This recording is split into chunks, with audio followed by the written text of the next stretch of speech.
you notice it happening again. You're in a room with people, maybe people you've known for years, and you can feel it starting. That slow drain, like something inside you is being pulled away with every conversation, every laugh you didn't quite mean, every question you answer on autopilot. And the strange part is that no one else seems to feel it. They look fine, they look energized even, but you're counting down the minutes until you can leave, until you can be alone again, until you can finally stop performing. You've probably wondered what's wrong with you, why everyone else seems to run on a different system, why social situations that other people describe as fun or relaxing leave you feeling like you just worked a double shift, why you need so much time alone just to feel like yourself again. But here's what that exhaustion actually is. It's not a defect. It's not something you need to fix or push through or learn to manage better. It's awareness. You're picking up on things that most people filter out without even knowing it. When someone asks how you are, you hear the flatness in their voice. You notice they didn't really stop moving. You see that they're already thinking about the next thing, and you feel the weight of pretending that this exchange meant something when both of you know it didn't. Most people don't register that, or if they do, it doesn't bother them. They can participate in surface-level interaction without it costing them anything. But you can't, because you're aware of the emptiness in it, and awareness has a price. You're also noticing the performance aspect of it all, the way people exaggerate their reactions, the way conversations follow scripts, the way everyone's playing a version of themselves that's just slightly off from who they actually are. And you're doing it too, because you have to, because that's how social spaces work, but it exhausts you because you're conscious of it the entire time. You're spending energy managing your face, your tone, your body language. You're making sure you seem interested enough, but not too intense, friendly enough, but not too much. You're tracking social cues, adjusting in real time, calculating whether you should speak or stay quiet. And all of that happens simultaneously while you're also trying to have an actual conversation. Other people seem to do this effortlessly. For you, it's work. And after a few hours of it, you're completely drained. Then there's the content of most conversations. Small talk about nothing that matters, updates you didn't ask for, complaints that aren't looking for solutions, gossip about people who aren't there. And you participate because that's what's expected, but the whole time you're thinking about how none of this needed to be said out loud. You start to notice that most people talk to fill silence, not because they have something to say. And silence makes you feel more connected to yourself than most of the words being exchanged around you.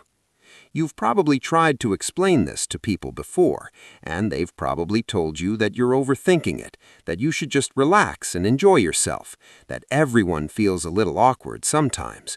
But that's not what this is. This isn't awkwardness. This is exhaustion from being surrounded by interactions that feel hollow. And the worst part is that you can't even blame anyone for it. People aren't trying to be shallow. They're just operating at a different frequency. What feels light and easy to them feels heavy to you because you're processing it all at a deeper level. You notice the contradictions. Someone says they care, but their actions show otherwise. Someone asks for your opinion, but they've already decided. Someone smiles at you, but you can feel the distance behind it, and you can't unsee any of it. So you start to withdraw, not because you hate people, but because being around them costs too much. You turn down invitations. You keep conversations short. You protect your energy because you've learned that if you don't, you'll have nothing left. And then people start to misread you.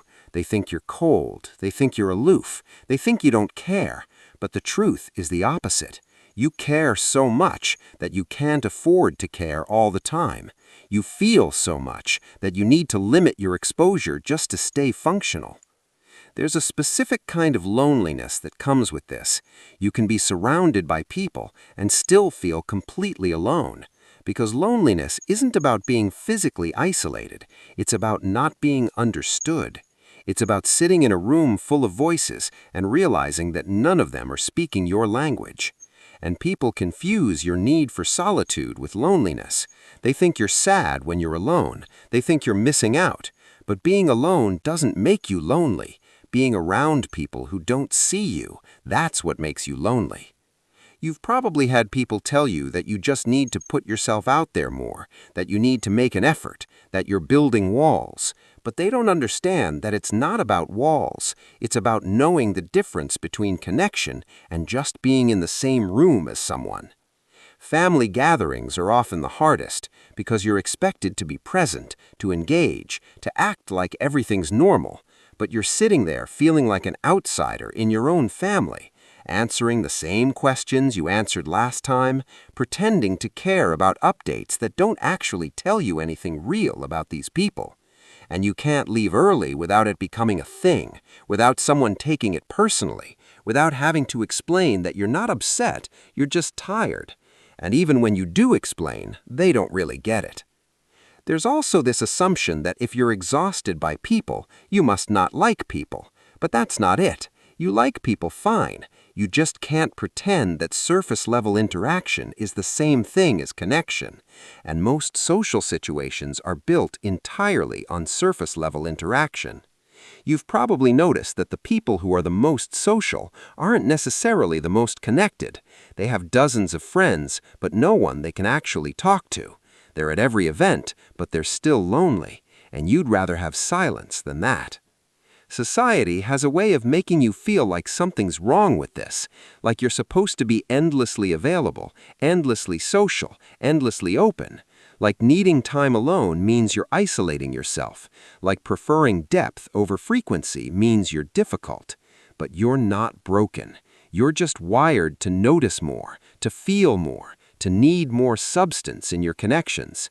And in a world that prioritizes quantity and surface-level engagement, that's going to leave you feeling exhausted most of the time. You've probably had a few relationships where it didn't feel this way, where conversation didn't drain you, where silence was comfortable, where you didn't have to perform. And those experiences showed you what connection actually feels like when it's real. But those are rare. And most of the time, you're navigating spaces that require you to be less than honest, less than yourself, just to fit into the flow of normal social interaction. So you've learned to be selective. You've learned that your energy is finite. You've learned that you'd rather have one real conversation than 10 shallow ones. And you've learned that most people will never understand that, and that's okay. There's a quiet relief that comes when you stop trying to be different than you are, when you stop forcing yourself to enjoy things that drain you, when you stop apologizing for needing what you need. You don't need to be understood by everyone.